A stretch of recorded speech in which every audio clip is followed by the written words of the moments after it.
Welcome back, everybody, to the Pokemon TPP version playthrough. This is part 7, lucky number 7. We're going to be doing all sorts of stuff in this jam-packed, action-packed, pack-filled with stuff video. Because stuff is happening. If I didn't quite make that clear enough.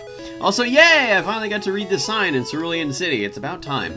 A mysterious blue aura surrounds the city, and here's the Cerulean gym led by Misty, the tomboyish mermaid. You know, thinking about the show, yeah, it sounds about right. Alright, so we're going to do a quick switch out. We're going to switch Velocitus with, I was thinking about it, Mouser.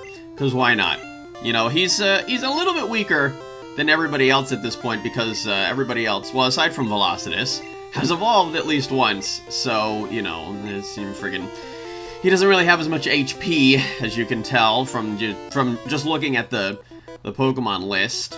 But yeah, the guy at the very front, I forget, what is his name again? He's like the gym helper guy or something. I don't really remember what his name is. He's telling me that you can drain their water with plant Pokemon. I don't remember that being a type. Or zap them with electricity. So I decided to go and zap them with electricity. We're going to battle this first swimmer in the gym. And he's got a Seadra up first. You know, looking at Seadra's sprite, I genuinely don't remember seeing this Pokemon in the game normally. Yeah, that's how rare this thing is. I don't recall this sprite. It just looks completely new to me. So, again, I don't remember any trainer normally in the game ever having a Seadra. Which is actually kind of cool, you know. I really like Kingdra, if for nothing else the fact that it's a dragon type. But it's just like, I don't know, Seadra is kind of cool. But, considering, again, there's like no trainers that have it, that makes it pretty rare-ish. Rare-ish. It's not really a difficult Pokemon to get. This person has a Shelly. Well, I was very upset by this. So upset that I immediately nailed him with a Thunder Wave. Nearly got knocked out, but again, Mouser is the clutch master. I think we've established that one so far. And we're gonna get bitten, unfortunately. Oh my god, that was a lot. That's not cool. Man, there's a lot of crits happening in this game. From me and from the CPU. It's not fun. Not fun at all. I think the crit rate's a little bit high here, but what do I know? Maybe it's just, you know, the RNG. We're praying fervently to RNGesus. Oh, nice. Got him fully paralyzed, and we're Vine Whipping him, and that's that for that guy. Yay! A level up for Mouser. Alright. Like I said, you know, gotta get Mouser those level ups, gotta get him stronger, and we defeat this swimmer for that, who barely gives us any money. You know, that was my least favorite thing about the swimmers in, like, all of the Pokemon games, is they always give you such a really crappy amount of money.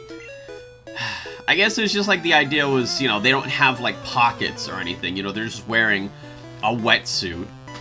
Or in the case of the, that male swimmer, they're just wearing a Speedo with, what's that, cap. Can't remember what that's called. But anyway, over their head. Talking about. Goldeen. Goldeen. How I've barely seen you, so. Barely. You know, swimmers usually have Goldeen, but of course in this particular version, the junior trainer in the Cerulean City gym has one. Gonna take him out with that very cheeky quick attack. All he did was peck over and over, so I think that was like a trap. You know, like if you had a grass type up against that Goldeen, then that was a big mistake. You need an electric type for that. Much better. So here we are, talking to Misty. Although, you know, I can't read any of the stuff that she's saying in her voice from the show, because it just doesn't sound like stuff that she would say. I don't know. It's just, I don't... It's weird, you know, she never really has, like, a one-on-one talk with somebody that she's about to battle with and, you know, talking strategy. Which, of course, I think she very rarely battled. Well, I mean, by comparison to Ash, of course, but, like, especially in one-on-one battles. Okay, hello. Alright, that was a lot of damage from that Lapras, and I don't think I wanted to risk it. So I might as well switch out, I figured, to Acid Reflux. Have this X defend, what? Okay. Have this Lapras that is paralyzed. And let it get beat up by, you know, the tag team duo. The water defeaters, the water drainers of Mouser and Acid Reflux. That is their team name now. They're like a tag team now. They're the water drainers. I'm sure I could come up with a better name for that, but hey, you know, this is what I did off the top of my head. I literally just thought of that. Oh, that was extra close. And of course, Body Slam does have a chance to paralyze. So I was particularly lucky that Acid Reflux did not get paralyzed. And we take him out with, of course, once again, the tag team of Mouser and Acid Reflux. Now we've got a Starmie problem.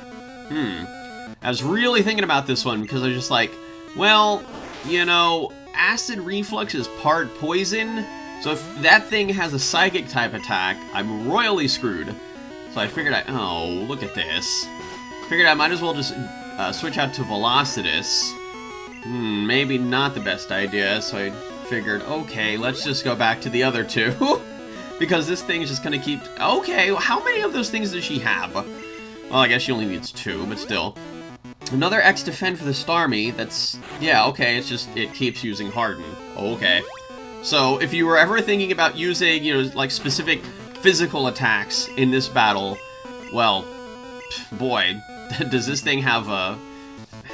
does it have news for you with all these Hardens and X defends and stuff? Oh, okay, that was a tackle. Not exactly what I was expecting. I was expecting like a Psybeam or something. Alright, Poison Powder. That's going to shred right through all of that defense. Defense does not matter in poisoning. It takes out 1/16 of its HP every turn, no matter what. I believe, or was it 1/8 or 1/16? Oh boy. Let's find out really quickly as I'm beating up this guy. Oh, I spelt it wrong. That was good. Alright. Yeah, it just keeps using Tackle over and over, which is super convenient, because then Acid Reflux just Vine Whips it to death. Starmie. That thing was always particularly scary in, you know, the actual games, you know, Red and Blue, but this time not so much. Hey, it's the Cascade badge, which shows up on the right side of the screen. We now have 2 badges, yay! And it makes all Pokemon up to level 30 obey. Well, I have only 1 Pokemon that's level 30 right now.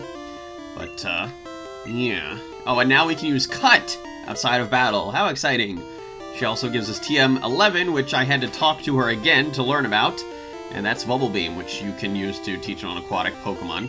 Like, I talked to her again because I was just like, wait a minute, why is she just telling me about the TM? That doesn't seem very exciting. Usually she has, like, or, you know, usually the gym leaders have, like, little things that they tell you at the end once you beat them, but, not this one. We make a pretty darn good team. Yeah, okay. Because you're the one that's just doing everything, right? Anyway, the effect in Generation 1. Yes, it takes 1/16 of its maximum HP every turn in battle. So, there you go. 1/16. Quick stop to the Pokemon Center, and now we can go through this house where this random officer, which might be Jenny, is waiting, or just kind of hanging out outside. And it seems that the Team Rocket, is trash this place. Look at this place. There's a bunch of weird, like, duck prints on the floor. For a TM for teaching Pokemon to dig holes, well, that sounds extra useful. And then when I read about, you know, when I read him talking about the TM, I was just like, oh yeah, that's right, I got a TM from Misty. I should probably go ahead and use that on Shelly, because of course that is the only aquatic Pokemon that I have. Why couldn't they just be really blunt about it and just be like, teach it to water types? Alright. So, trading out Bubble for Bubble Beam, that's updated on the left. Yahoo! And we're going to switch out really quickly between Mouser and Velocitus. Once again, that's actually how I started off this video. I switched Velocitus and Mouser. Now I did it again. This isn't your yard. This doesn't look like your yard either, mister. I'm wearing a suspiciously Team Rocket outfit. It's just like he just is wearing a Team Rocket outfit and just nobody thinks, oh, hey, that guy's with Team Rocket. Alright. So this guy's got a Graveler. We're going to super speed this battle. Because, well, I didn't have too much trouble with the Graveler. As you can see, just one new Bubble Beam takes it down from Shelly. But this Hypno, like the one before it, the other Hypno that I faced, is a super tank for some reason. I don't know how that happens. But, yeah, I was going to mention something about Starmie.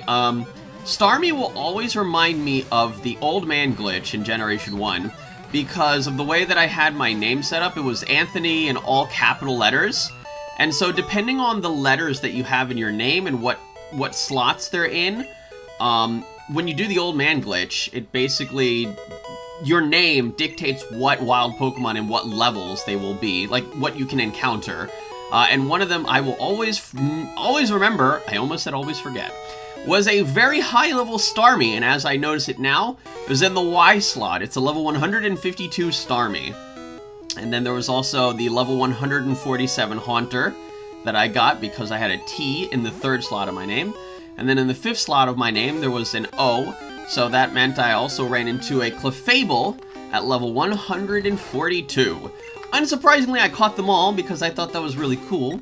But speaking of really cool, we're going to be battling this wild Dratini. Can you believe it? Wild Dratini just like sitting out here in the middle of nowhere. And by the middle of nowhere, I mean Route 5. And I'm pretty sure this is Route 5. Oh god, please tell me I'm right. And this Dratini's using Thunder Wave. Yeah, look, oh, wait. Oh no, I think it's Route 5. I'm confused now. Alright. So, yeah, you know, yeah, it's weird. Why am I not fainting this Dratini? Why am I going into my items and using a Pokeball? Which it then breaks out of. You know, I'm pretty sure I'm just grinding off of it. This is all just a big ruse, you know? It's just like, oh, he's throwing Pokeballs at it. He's not actually going to catch it. Yes, he is. Yes, he most certainly is. And that's our 5th team member. Finally, we got all of our original 4 team members in part 1 of this playthrough. Now in part 7, we've got our 5th, and that's Dratini. Now what am I going to name it? Well, it took me a little while to actually come up with a name for this once again. Just like with Acid Reflux, but I decided I might as well come up, or just give it an IRC reference, you know, the good old IRC chat that people hang out with me in. Of course, if you would like to do that too, there is a link in the video description that says hang out with me, or chat with me on IRC. But yeah, we have our own little fancy vocabulary in the IRC, and one of those is Moop. Like I said, I couldn't think of a name for Dratini, Dragonair, or Dragonite. So, you know, I figured I might as well give it or make it an IRC shout-out. As well as the fact that as I was thinking about it, you know, Dragonite, I remember in the show, it always had like a weird voice. And you know, it kind of sounded like Moop to me. It was just like, yeah, that good old Dragonite. Anyway, you know, like I said, what was it? The previous part or the part before that? I said there was just a handful of things that I always remember to find on the ground. And one of those being an item in the underground tunnel that I just went through, and it was an X special. Hey, I found it once again. Alright, so here we are on Route X question mark? I'm really bad with remembering the routes and their numbers. It's really weird because when I looked up Route 5 just now on Bulbapedia, it showed like the southern tip of it, kind of where I found Dratini, but like not quite there. But yeah, this is Route 6 for certain. Alright, so Velocitus gets a level up. Now we're going to be switching out between Moop and of course some others so that we can get Moop a little bit of leveling up. Moop, you know, it's a fun word to use too, you know, Moop. It's a fun word to say, I mean, Moop. Alright, so yeah, you know, now that we have a 5th team member, you know, it's not too late if anybody wants to join this brand new team. You know, perhaps if anybody wants to Moop on over to another team, haha. I'm so clever. Alright, so taking out that bug catcher who surprisingly actually had bug Pokemon. And then now we're going to do one of these 2 optional battles on Route 6. You do not actually have to battle these trainers. They're not in your way, and they don't look at you. They're looking at each other. The only way to battle them is to actually go up and talk to them. So, this guy has a very scary level 33 Exeggutor. And I don't have anything that's level 33. But when I immediately switched into that Hypnosis, I said, no thanks. And I'm not doing that, and I immediately used an Awakening. Unfortunately, that Stomp did about 1 billion damage. So, yeah, then Mouser got beat up by Barrage, and then I realized this is going to take a team effort. And by team effort, I mean I'm going to have to paralyze it with Mouser and then just keep using Wrap. literally, constantly, because it's too slow to actually hit me otherwise. Oh, look at this! Yeah, I was thinking about this one for a while. Yeah. I know, it was really, like, super inconvenient timing to get rid of Rap, considering the fact that Rap literally just won me that horrendous battle. But, you know, Acid was just too perfect of a move to pass up. His name is Acid Reflux, for God's sakes. He has to have the move Acid. Oh well, so Rap is gone. That's not a big deal. Hey, we've got Moop. Moop has Rap, so there you go. Alright, so I guess, you know, it's not like a huge loss or anything. But yeah, gonna heal up Velocitus a little bit because I wanted to get Velocitus those levels, as well as Acid Reflux, because everybody else, well, I mean, aside from Moop, obviously, is level 30. So I kind of wanted to balance out their levels a little bit. Oh, we've got another Beedrill, surprisingly, from a Bug Catcher. Alright, so, oh yeah, okay, Moop is actually helping out with that battle, using a little bit of that Thunder Wave to help out Velocitus, make that Beedrill a lot slower, as well as give it the possibility of being paralyzed for a turn, and there we go, just like that. Oh hey, Moop levels, sweet, you see that? Moop helps out Moop levels, and it gains a new move, awesome, alright. But yeah, you know, going back to that thing about the old man glitch and the Pokemon that you can encounter off, you know, surfing off of the east side of Cinnabar Island. Yeah, I remember, like I said, I had actually caught those Pokemon, and I remember I gave, oh my god, I gave them the goofiest nicknames, because I wasn't as good at giving them nicknames then as I think I am now, but I'll never forget that I nicknamed Starmie North Star. Very clever. And the Clefable that I caught, I remember I called it Able-Fable. And, you know, they're kind of iffy nicknames. Okay, leave me alone. I was young and I didn't know better. Oh my god, Mouser's super low, but once again, Mouser is the clutch master, with a little bit of assistance from Moop. I think, didn't Moop use Thunder Wave there? But yeah, dude, taking out that Pidgeotto, which was super, super close. I think any other attack that Pidgeotto could have done would have taken out Mouser for certain. But, yeah, we had a little bit of bird versus bird action here. Now we've got Shelly out, just kind of spamming Bubble Beams. Oh, those critical hits! Yeah, oh my god, and a Dragonair? What's happening to this game? I remember when this game wasn't nearly as difficult.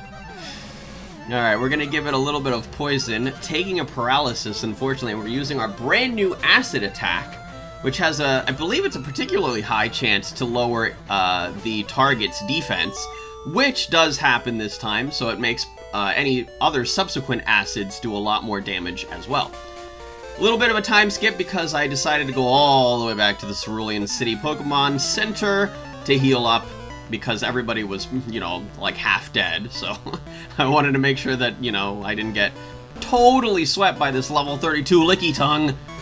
Anyway, you know, I really hope that the people from IRC watching this video really appreciate the fact that I'm making the game say go Moop, you know, go Moop. Anyway, so yeah, so that Lickitung wasn't very good at landing hits, which is good. Now we've got Mr. Meme in front of us. Good old Mr. Meme. Oh boy. Yeah, this thing, oh my. Yeah, he stopped messing around at some point there and started using Confusion, which did a lot. And we got a level up and a new move for Shelly, getting rid of Tail Whip for Withdraw. But yeah, you know, like, Shelly was super low, 7 HP. But, you know, I had a lot of faith. I had faith that Shelly was going to pull through and that, you know, something would happen that would allow Shelly to get that last hit in without fainting. And, of course, the thing that happened was, of course, paralysis. Did I just say, of course, twice? Oh, me. I do that a lot. I do that a lot, too. Anyway. So now, you know, I was able to battle the other person in that A-B conversation. They wanted to see, or they wanted me to see my way out of it. Ha ha. I'm so funny. Alright, so we're dealing with the Sand Slash, first one of the playthrough. Luckily, it didn't wake up. And, oh yeah, I also didn't get to mention that there was a level up for Moop. Which, of course, you know, Dratini, Dragonair, and Dragonite are one of the hardest Pokemon ever to level. They have a very slow, EX, like a high EXP bar, so they level very slowly. They're, like, in the slow leveling category or something. Anyway, so that's it for that guy, and hey, here we are in the beautiful yellowish-orange Vermilion City. And we're gonna heal up very quickly in Vermilion City's Pokemon Center, as we see that 5th Pokeball on the healer machine. And, yeah, all of our Pokemon are looking fighting fit. They certainly are. They're looking very good for the next part of the Pokemon TPP version playthrough. Join me in part 8, where we'll be continuing on and doing all sorts of crazy, wild, wacky, action-y packed stuff in Vermilion City and beyond. See you all next time.